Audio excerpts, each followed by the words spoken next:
All right, y'all. So I just got from the movie theater like 11:30 at night, and I watched three movies today. I watched Solo Mio, uh Angel production movie. It was decent. I stayed for the bromance that was in there. I watched The Strangers Chapter 3. Basically should have named it The Strangers Stockholm Syndrome. Uh And then what I really showed up for was the movie Whistle. Horror movie. I basically showed up to support Daphne Keene and Sophie Nalise, I think is her last name. I'm not sure. But the chick from The Book Thief. I showed up to support her. Like that was like 95% of the reason why I showed up to watch that movie. Sophie. She's a great actress and I want her to be in more stuffs. Uh I showed up to support her, but to be honest, it was a pretty good movie. I ain't gonna lie to you. It was a pretty good movie. There was some of the scares actually got me. So that's something right there. But yeah, basically it's a horror movie kind of akin to the movie Tarot. The movie about the tarot cards that basically predicts your death, but it has like a tarot card theme to it.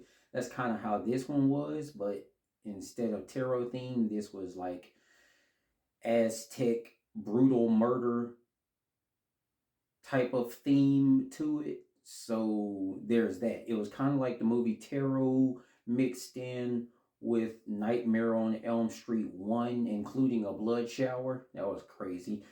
And let's see, what other movie? Oh, Final Destination 5. It even had a Peter Friedkin type character that wanted to cheat death somehow. It's never a good thing to try to cheat death. And you try to cheat an Aztec death. It gets really bloody really fast. And it did in this movie, and I liked it. I liked it. I mean, I didn't know it was going to be Aztec themed, and oddly enough, as a Christian, I'm kind of fascinated with the Aztec culture and their practices. And of course, when you talk in Aztec stuff, there has to be sacrifice and a lot of blood involved and a lot of death. And there was in this one. There was in this movie too. So basically,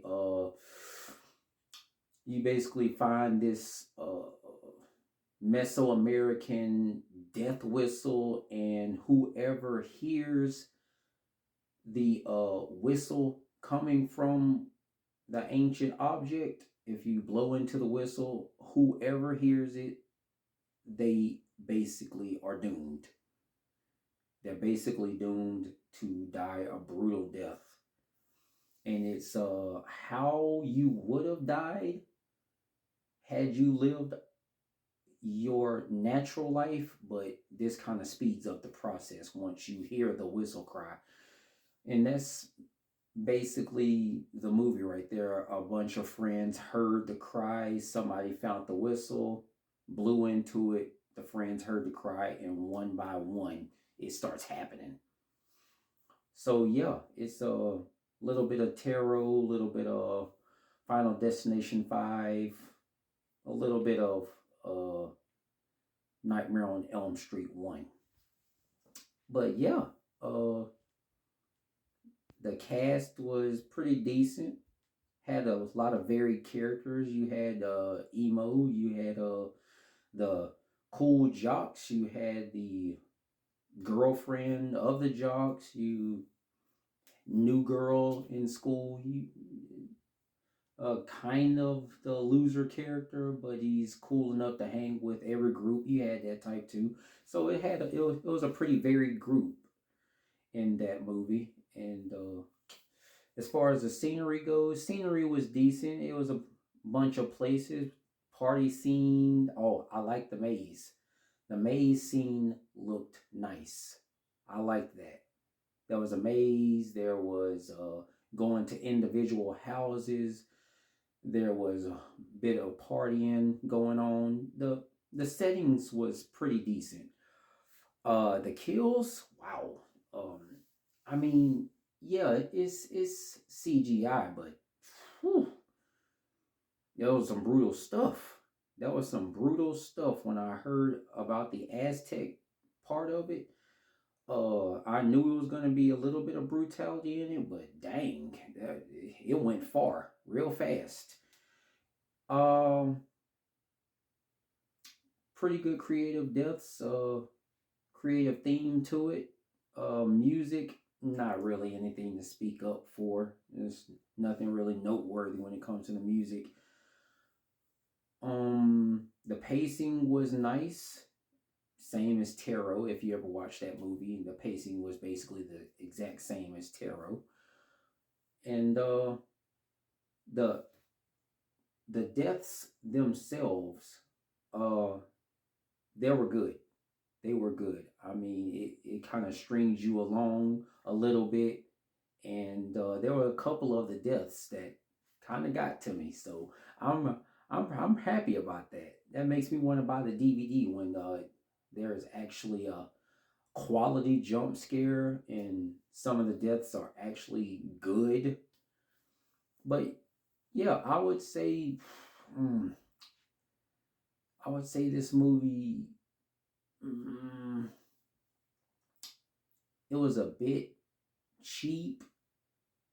Like it wasn't like millions of dollars thrown into the movie, but it was good for what it was. So I would say 6.5 out of 10. I would say 6.5 out of 10. It wasn't bad. I wouldn't say everybody, every man, woman, and child should go to the movies and go see it, but it wasn't bad. If you wanted to see it, you won't find it a waste of time. It's pretty good. Um, Daphne Keene, the chick that plays X-23, glad to see her. I'm glad to see her in a non superhero role. I want her to branch out a little bit, and it was nice to see her branch out into horror. She did a good job. The lady I showed up for, Sophie, she did a great job. She always has interesting characters in the movie that she plays, and she plays a nurse character in this movie, and supposedly she's still in high school. Everybody's in high school here, but it was kind of like one of them movies where they tell you they're high schoolers, but you look at them and like there's no freaking way they high schoolers. But still, Sophie played another interesting character. That chick does not disappoint. I showed up for her to support her so she can be in more movies, get more opportunities, and she didn't disappoint here. She played her role very well. It was another great character for Sophie. Everybody else, they did their part for the roles they were supposed to do. They did good. Overall, I like the movie. I like the movie. So yeah, 6.5 out of 10 for me for the movie Whistle. Good job, y'all.